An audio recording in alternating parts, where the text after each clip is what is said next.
E você viu, outro dia eu estava lendo aqui um artigo do nosso colega, o Ted Baer, que é membro do Inter-American, né? E ele contestando o direito que o Estado de Nova York tinha de legalizar, entre aspas, o casamento gay. Porque ele mostra que isso fere a Constituição, não só fere a Constituição americana, como realiza, né, um dos objetivos primordiais do movimento revolucionário mundial, tal como se expressa ali no capítulo 2 do Manifesto Comunista, quer dizer, a destruição da família. Então, a destruição da instituição familiar é um objetivo permanente, por assim dizer, do movimento revolucionário, né? Então, o Ted Baer tem toda a razão no que ele está dizendo ali, o artigo está muito bem escrito, formidável, mas eu tenho algo a acrescentar, que depois até não vou falar só não, eu vou escrever também, tá certo? Isso aqui é importante, vocês têm que meter isso na cabeça, né? Normalmente, quando você vê essas bandeiras levantadas pelo movimento revolucionário, como gaysismo, feminismo, sex lib, o caralho a quatro, entendeu? Sempre aparecem pessoas do outro lado indignadas, defendendo os seus valores e argumentando, e frequentemente até levando a melhor na discussão. Tá certo? Mas, se leva a melhor na discussão, por que o outro lado sempre acaba vencendo na prática? Por um motivo muito simples. Cabeça de revolucionário não funciona como as outras pessoas. Não funciona como ser humano normal. Tá certo? Isso quer dizer que toda bandeira que um revolucionário levanta não é nunca um ideal literal no qual ele acredite sinceramente e que ele pretenda realizar. Nunca é isto. Tá certo? O revolucionário muda de metas com a constância que muda mais de meta do que muda de cueca. Tá? Muda do dia para a noite. Tão logo ele vê que aquela bandeira que ele está defendendo levou a pior na argumentação, ou está difícil de se realizar na prática, ele passa para o negócio contrário, porra. Às vezes não é nem sucessivo, às vezes é simultâneo. Ele defende uma coisa num país e a coisa contrária no outro país. Como, por exemplo, na primeira metade do século XX, enquanto na Rússia eles promoviam a perseguição antirreligiosa mais sangrenta da história humana, matando cristão adoidado, né, para impor, vamos dizer, o ateísmo como doutrina oficial, ao mesmo tempo, no Ocidente, eles tentavam ganhar os cristãos pela lisonja e pela imitação, né, imitação doce do discurso religioso. Então diziam uma coisa aqui, a coisa contrária do outro lado, conforme as conveniências de momento e de lugar, o revolucionário muda, tá certo, de posição com uma facilidade extraordinária. Por exemplo, quem conhece a história do Partido Comunista sabe que para você encontrar, por exemplo, nos anos 50, 60, se você queria encontrar uma família patriarcal tradicional, né, rígida e hierárquica, daquelas que aparecem em filme italiano, filme de siciliano, era só procurar um cara do comitê estadual ou do comitê central do Partido Comunista. Eram os pais mais autoritários, mais rígidos e mais moralistas que tinha, né? Ao mesmo tempo, por exemplo, você falar de gay, né, para aquela gente, eles odiavam, tinham um nojo. Olha, a posição do comunista perante o gaysismo, você pode encontrar nas obras do famoso Dr. Wilhelm Reich, que é um apóstolo do sex lib. Ele dizia o seguinte, que o homossexualismo é uma perversão criada graças à alienação capitalista, e que quando viesse a sociedade socialista não teria mais viados no mundo, né? Ele dizia, você já viu alguém se levantar contra o Dr. Wilhelm Reich? Não, ninguém vai falar. Não, ele era homofóbico. Não, de jeito nenhum. É um monstro sagrado, é uma vaca sagrada do comunismo, é intocável. Então, isso para vocês terem ideia de como era o moralismo comunista naquela época, né? Então, ao mesmo tempo que os comunistas praticavam, né, essa rigidez patriarcal dentro das suas famílias e dentro do partido inteiro, era assim, tá certo? Eles estavam fomentando o sex lib, gaysismo e feminismo no Ocidente, porra. Então, como é que você vai levar literalmente a sério essas bandeiras que ele levanta e achar que você pode derrotá-los na base da simples argumentação lógica? Quer dizer, O sujeito prega a destruição da família, eu prego a manutenção da família. Eu ganho a discussão com ele e pronto, está salva a família. Ora, porra, isso é muita ingenuidade, né? Veja, para você ver, tem dois pontos que é preciso lembrar para que se entenda como esse tipo de combate, vamos dizer, literal e mecânico, né, a mera oposição de ideal a ideal, não funciona. No próprio trecho que o Ted Baer cita do Manifesto Comunista,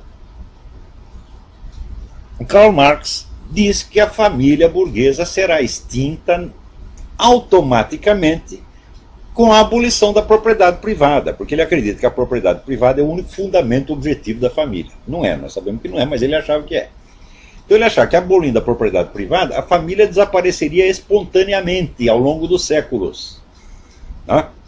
Então, o importante ali era se concentrar na destruição da propriedade privada por meio, vamos dizer, de uma revolução violenta que destruísse, matasse a classe burguesa, tomasse os seus bens e pronto, daí a família ia acabar sozinha.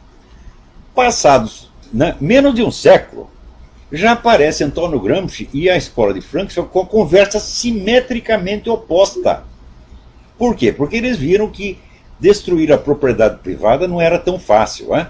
Você vê que na União Soviética sempre existiu propriedade privada ilícita e ilegal, mas que não dá para você exterminar, porque se exterminasse aquela propriedade privada, vinha abaixo toda a economia soviética. Então o comunismo, o socialismo, era só uma fachada. Na verdade, você tinha ali um capitalismo clandestino que alimentava o país. Então viram que liquidar a propriedade privada não era tão fácil, né? Então o que fizeram esses filhas da puta, Antônio Gramsci, o pessoal da escola de Frankfurt? Inverteu 180 graus a teoria marxista da infraestrutura e superestrutura, porque, segundo Karl Marx, a economia é a infraestrutura, ou seja, a parte real da história, e em cima tem um véu ideológico, que é a superestrutura. Então a família seria parte da superestrutura, e a base seria a economia de propriedade privada. Então, retirando a infraestrutura, a superestrutura viria abaixo naturalmente. Era assim que achava Karl Marx. Como destruir a propriedade privada se revelou muito mais difícil do que eles poderiam esperar, e na verdade é impossível, é materialmente impossível a eliminação da propriedade privada, né? Então eles decidiram inverter tudo. Ou seja, em vez de destruir a propriedade privada para daí destruir a família automaticamente, não, nós temos que destruir a família primeiro. E daí talvez cheguemos à destruição da propriedade privada. Ora, pô, o que você acha de uma teoria que inverte em 180 graus o que estava dizendo e continua dizendo que é a mesma, afirmando que é a mesma teoria? É claro que isso não é teoria nenhuma, isso é um charlatanismo oportunista do mais rasteiro, do mais vagabundo, do mais sem vergonha, né? Então quer dizer que agora, depois disso, o negócio piorou. Piorou, porque depois, teórico mais recente, Ernesto Laclau, dito pensador marxista, ele já diz o seguinte, já diz que não existe nem mesmo ideologia de classe, quer dizer, você tem uma burguesia que tem uma ideologia burguesa, um proletário que tem uma ideologia proletária, assim por diante. Não, ele diz que o discurso revolucionário, a propaganda revolucionária, cria a classe que vai apoiá-la.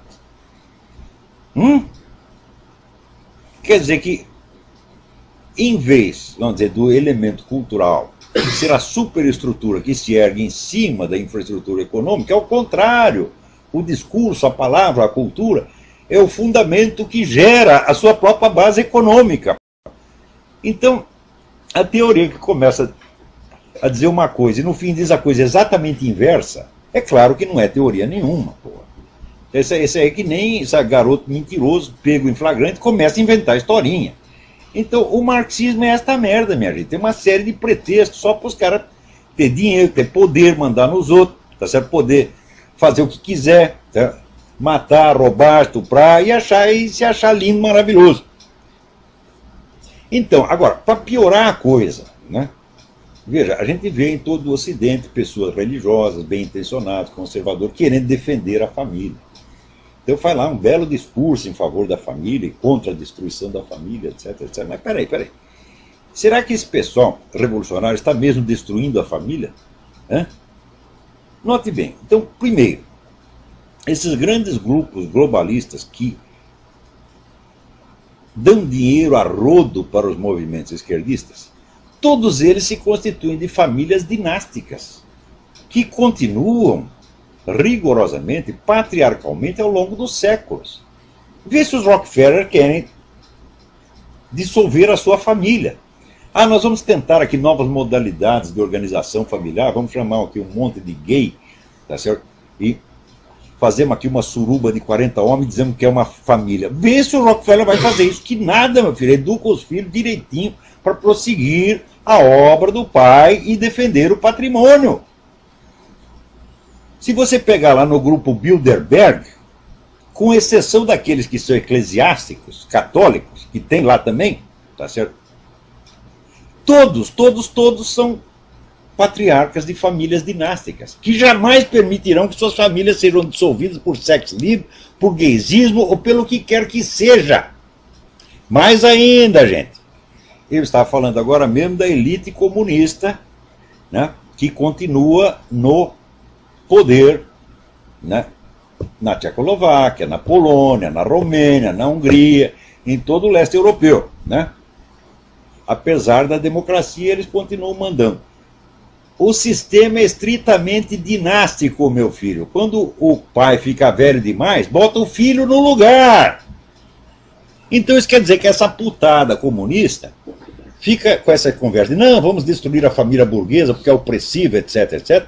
Mas eles conservam a sua própria família porque sabem que isso é a base da possibilidade da ação histórica, meu filho. É? Se a família se dissolve a cada geração, não é possível ação de longo prazo. Todas as suas ações ficam limitadas ao prazo da sua vida.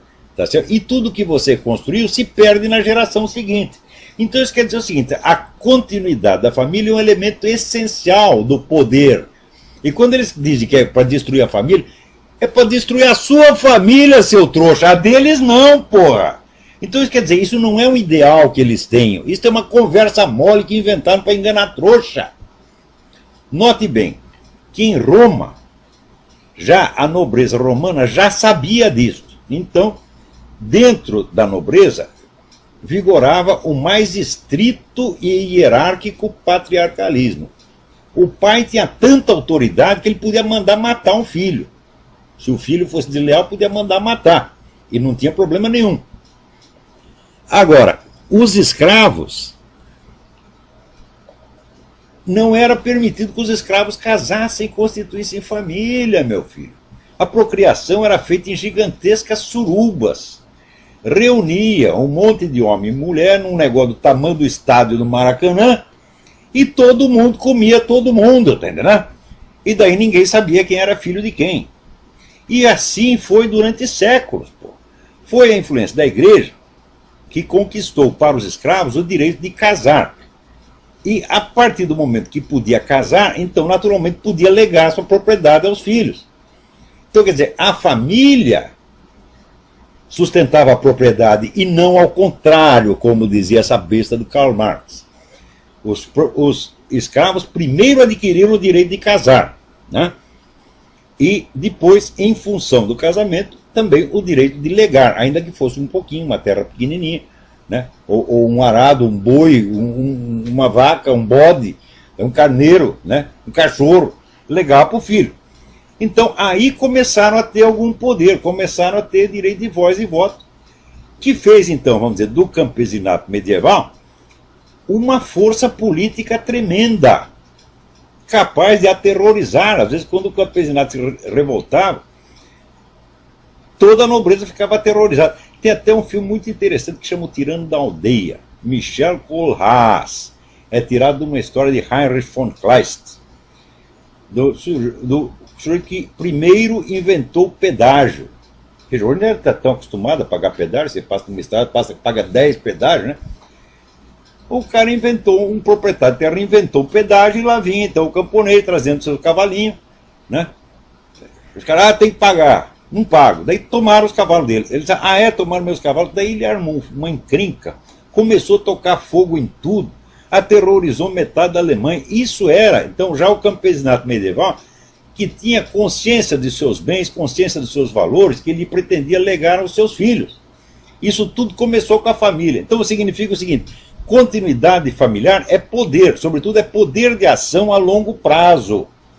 Então, os nobres, os senhores, os doutores, os ricos sempre souberam disso, então conservam suas famílias. Conserva sua família e convence o outro. Ô idiota, aqui ó, seu pai está te oprimindo, você destrói a família, né? Leva lá um monte de puta, põe dentro de casa, diz que é sua família, faz uma suruba, né? Chama aí a turma da parada gay e diz que é família, né? Pega lá a sauna, né? Antigamente tinha a sauna do Hotel Danúbio, que era famoso, tem um aluno meu que ia lá e dizia, hoje dei para 40 homens. Né? Então a sauna do Hotel Danúbio vira o quê? Uma família. São novas modalidades de estrutura familiar, como falam esses patetas da USP, da PUC, esses vagabundos que vocês pagam com dinheiro público para botar merda na sua cabeça, porra, para te ensinar o contrário do que acontece. E você ainda chama de senhor doutor, né? Então, os ricos, os poderosos, inventam essa conversa para enganar vocês. Dissolva a sua família, seja livre. Seja livre quer dizer, desvincule-se da instituição familiar, tá sendo onde tem um pai que pode te legar propriedades, no mínimo vai te legar um nome, vai te legar o fruto dos seus esforços, e se transforma num átomo solto, né, que hoje está indo para a cama com a fulaninha, amanhã com a outra fulaninha, e depois com o fulaninho, e depois com o cachorro, com o gato, com o bode, com o que você quiser, tá certo? E daí você fica sem esse substrato familiar, sem o seu apoio familiar, e você vira mais um átomo solto, enquanto nós aqui somos a força organizada. Quer dizer, a força organizada, unificada, constante, contra um monte de mosquitinho solto no ar. É isso que eles querem, porra! Então você defender, teoricamente, a instituição da família não significa nada, porque você não está discutindo com um idealista utópico que acredita no que está falando. Claro que no movimento revolucionário sempre tem os idiotas úteis que acreditam. Mas os chefes, os líderes, os ideólogos nunca acreditaram nessa porra. Né? Você vai me desenganar que Herbert Marcuse, Max Horkheimer, tá certo? Theodor Adorno acreditavam nessa pataquada, mas o que é isso? Você já viu Max Horkheimer e Theodor Adorno participar de uma suruba? Mas nunca.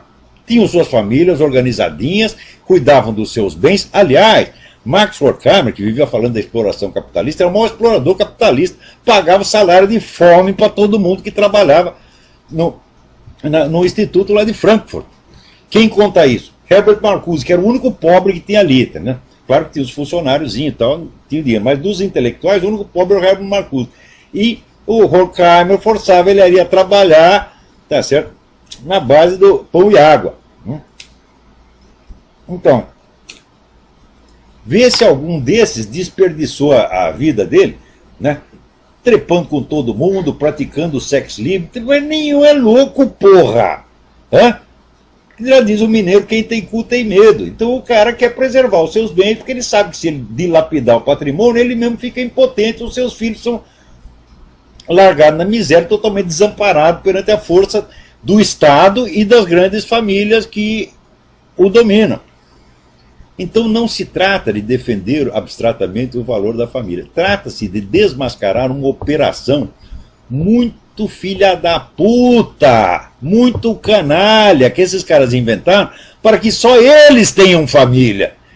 Como esses caras da nomenclatura toda estão lá passando o cargo de geração em geração. Lá no mundo comunista, vai lá na Hungria, na Romênia, por onde você vai ver exatamente. O negócio é puramente dinástico. Né? Você veja aí o nosso amigo Alexandre Dugin, que é filho de gente da KGB e agora é o ideólogo da KGB e vai criar outro filhinho para trabalhar também na KGB e assim por diante. Né? Agora, os outros, eles convencem, desfaça a sua família, joga tudo pela janela. Né? Arrume 15 amantes, põe tudo lá dentro e diga que a suruba é família.